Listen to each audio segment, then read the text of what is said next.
यंजू नोबिका को हॉस्पिटल लेकर आते हैं। उसके साथ साथ भी उयुई, क्लाव और यंजू की मम्मी पापा भी आते हैं।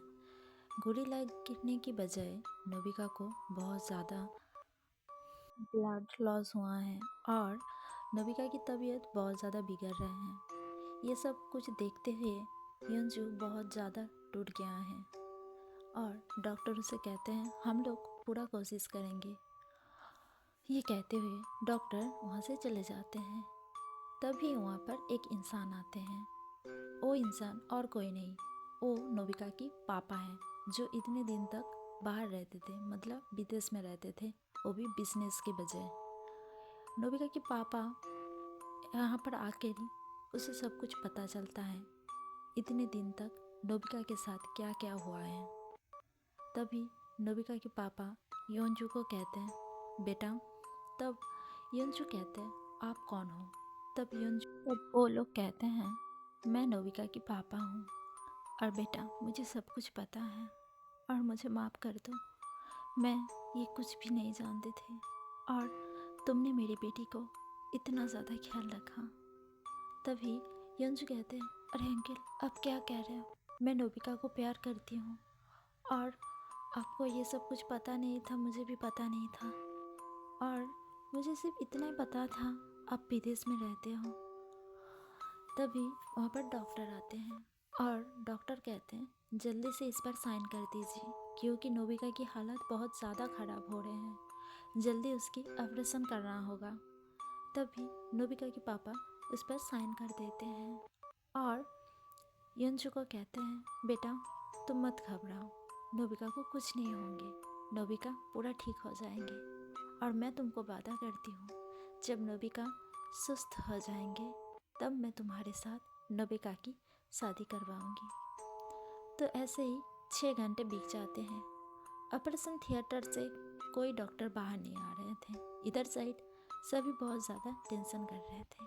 यंजू बहुत ज़्यादा टूट गए थे। क्लाब उसे समझा रहे थे जी नोबिका को कुछ नहीं होगा, तुम हिम्मत मत हारो। तभी वहाँ पर डॉक्टर आते हैं। यंजू डॉक्टर को देखते हुए कहते हैं डॉक्टर क्या नोबिका ठीक है ना, बोलिए ना डॉक्टर, नोबिका ठीक है ना। तभी डॉक्टर कहते हैं प्लीज़ आप रिलैक्स हो जाइए, पेशेंट अब ठीक है और ऑपरेशन सक्सेस हुआ है। तभी यंजू कहते हैं क्या डॉक्टर मैं उनसे मिल सकती हूँ। तभी डॉक्टर कहते हैं नहीं, थोड़ा सा वेट करिए, उसके बाद उसकी जब होश आएंगे तब आप लोग उससे मिलना। तो सभी बहुत ज़्यादा टेंशन में थे और ये बात सुनते हुए सब लोग खुश हो जाते हैं। कुछ देर बाद नोबिका की होश आ जाते हैं और सब नोबिका से मिलने जाते हैं। तभी वहाँ पर नोबिका की स्टेप मॉम और भाई बहन आ जाते हैं। नोबिका के पापा उन लोगों को देखते हुए कहते हैं तुम लोग यहाँ पर क्यों आए हो, फिर से मेरी बेटी को मारना चाहते हो। तभी नोबिका की स्टेप मॉम नोबिका की पापा के पैर में पड़ जाते हैं और कहते हैं मुझे माफ़ कर दीजिए, मैंने बहुत बड़ा गलती किया है और मैं माफ़ी के लायक नहीं हूँ, परंतु मैं नोबिका से मिलने आई हूँ। तब नोबिका के पापा कहते हैं नोबिका से मिलने, क्यों, नोबिका से मिलने तुम क्यों आए हो, चले जाओ यहाँ से, नोबिका तुम्हारे साथ बात नहीं करेंगे और नहीं तो मैं तुमको नोबिका के साथ बात करने दूंगी। तभी नोबिका की स्टेप मॉम नोबिका के पापा से बहुत ज़्यादा मिन्नती करते हैं और नोबिका ये सब कुछ देख पाते हैं अपने बेड पर सोते हुए। तभी नोबिका कहते हैं पापा मुझे मम्मा के साथ बात करना है। तब नोबिका के पापा कहते हैं क्या तुम इस इंसान से बात करना चाहते हो जो तुमको मारने के लिए इतना कुछ किया है। तब नोबिका कहते हैं नहीं पापा, वो मेरे मम्मा हैं, वो मेरे हमेशा अच्छा ही चाहते हैं, परंतु कुछ बात के लिए थोड़ा सा प्रॉब्लम हो गया था और मैं मम्मा के ऊपर नाराज़ नहीं हूँ, प्लीज़ पापा अब मम्मा को माफ़ कर दीजिए। तभी वहाँ से उसके पापा हट जाते हैं और नोबिका की स्टेप मॉम नोबिका के पास आते हैं। नोबिका की स्टेप मॉम नोबिका के हाथ पकड़ते हुए और रोते हुए कहते हैं, बेटा मुझे माफ़ कर दो, तुम मुझे बचाने के लिए अपनी जान की कुर्बानी कर दिया था। मैंने बहुत बड़ा गलती किया है, प्लीज़ बेटा मुझे माफ़ कर दो। तुम हमेशा ही मुझे अपना मम्मा समझते थे, पर मैं तुमको मेरी बेटी कभी नहीं समझी। प्लीज़ बेटा मुझे माफ़ कर दो। तुम मुझे जो सज़ा देना चाहते हो मैं वो सज़ा लेने के लिए तैयार हूँ। प्लीज़ बेटा माफ़ कर दो। तभी वहाँ पर नोबिका की बहन और भैया भी आते हैं और वो दोनों भी नोबिका से माफ़ी चाहते हैं। उसके बाद वहाँ पर पुलिस भी आ जाते हैं और कहते हैं, चलिए आप लोगों की टाइम हो गया है, आप लोगों को यहाँ से जाना होगा। चलिए नोबिका की स्टेप मॉम पुलिस से मिनती कर कर नोबिका के पास आए थे कुछ टाइम के लिए। अब उन लोगों की टाइम हो गया है तो पुलिस उन लोगों को लेकर जाएंगे। तभी नोबिका कहते हैं, नहीं प्लीज़ सर, मेरी मम्मी और मेरा भाई बहन को छोड़ दीजिए, मेरा कोई रिपोर्ट नहीं है आप लोगों के साथ, प्लीज़। तभी पुलिस कहते हैं, अगर आप नहीं रिपोर्ट करेंगे तो हम लोग कैसे केस अपने हाथ पर लेंगे। तब नोबिका कहते हैं, नहीं प्लीज़ छोड़ दीजिए। तो पुलिस और कुछ नहीं कहते हैं और वहाँ से चले जाते हैं। तभी नोबिका की मम्मा कहते हैं, बेटा तुम ऐसा क्यों किया है, हम लोगों को सज़ा पाना चाहिए क्योंकि हम लोगों ने तुम लोगों के साथ तुम्हारे साथ बहुत ज़्यादा गलत किया है। तब नोबिका कहते हैं, पर मैं आप लोगों को सज़ा देना चाहती हूँ। तब नोबिका की स्टेप मॉम कहते हैं, कैसा सज़ा। तब नोबिका कहते हैं, आप लोगों की सज़ा यही है, हम लोग एक साथ अपनी फैमिली की तरह फिर से रहेंगे। ये कहते हैं सभी बहुत ज़्यादा खुश हो जाते हैं और हंसते हैं। तो ऐसे ही नोबिका रिकवर हो जाते हैं और ठीक हो जाते हैं। देखते देखते योंजू और नोबिका की शादी भी की डेट भी आ जाते हैं। तो आज नोबिका और योंजू की शादी है।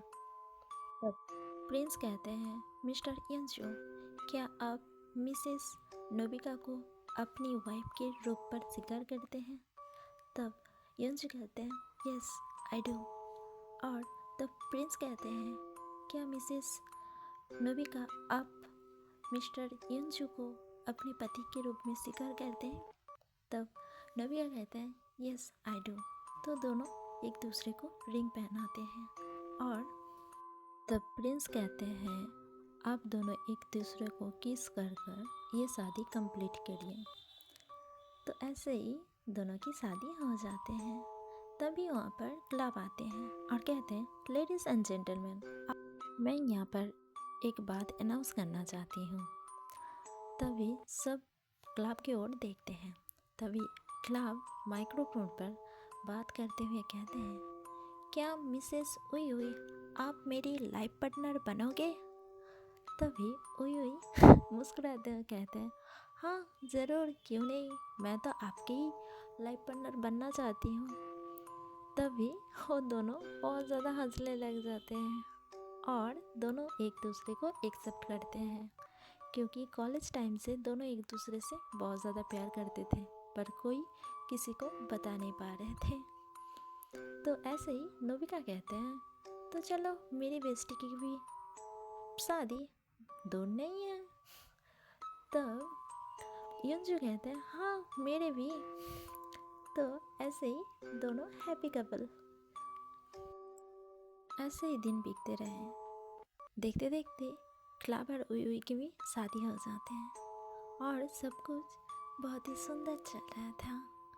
अब नोबिका और योंजू की मैरिड लाइफ बहुत ज़्यादा सुंदर चल रहा है और नोबिका एक बात में उदास थे। तभी वहाँ पर योंजू आते हैं और कहते हैं, नोबिका क्या हुआ है तुमको, तुम ठीक तो हो ना। तब नोबिका कहते हैं, कुछ नहीं ऐसे ही। तब योंजू नोबिका को कस के पकड़ के कहते हैं, क्या हुआ है मेरे लव, बताओ। तब नोबिका कहते हैं, कुछ नहीं ऐसे ही।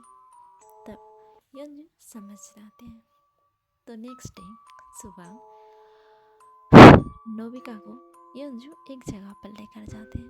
तब नोबिका कहते हैं, योंजू तुम मुझे क्या लेकर जा रहे हो। तब योंजू कहते हैं, तुम सिर्फ चुप ही रहना, मैं तुमको लेकर जा रही हूँ ना। तब नोबिता कुछ नहीं कहते हैं। यंजू एक कब्रिस्तान पर आते हैं और ये कब्रिस्तान नोबिता की दादी माँ की कब्रिस्तान है, जहाँ पर नोबिता की दादी माँ की समाधि है। तभी नोबिता उस समाधि के पास जाते हैं। यंजी उस समाधि के पास एक फूल रखते हुए कहते हैं, दादी माँ, मैं नोबिता को बहुत ज़्यादा खुश रखूँगी। तब नोबिता कहते हैं, मैं तुमसे बहुत ज़्यादा प्यार करती हूँ यंजू। तुम मेरे दिल की बात मेरे बताने से पहले ही समझ जाते हो।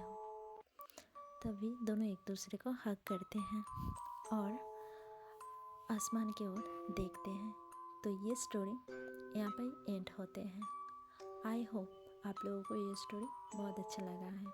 तो प्लीज़ आप लोग ज़रूर बताइएगा मेरा ये स्टोरी आप लोगों को कैसा लगा, और सब्सक्राइब कर देना, लाइक कर देना और शेयर भी कर देना।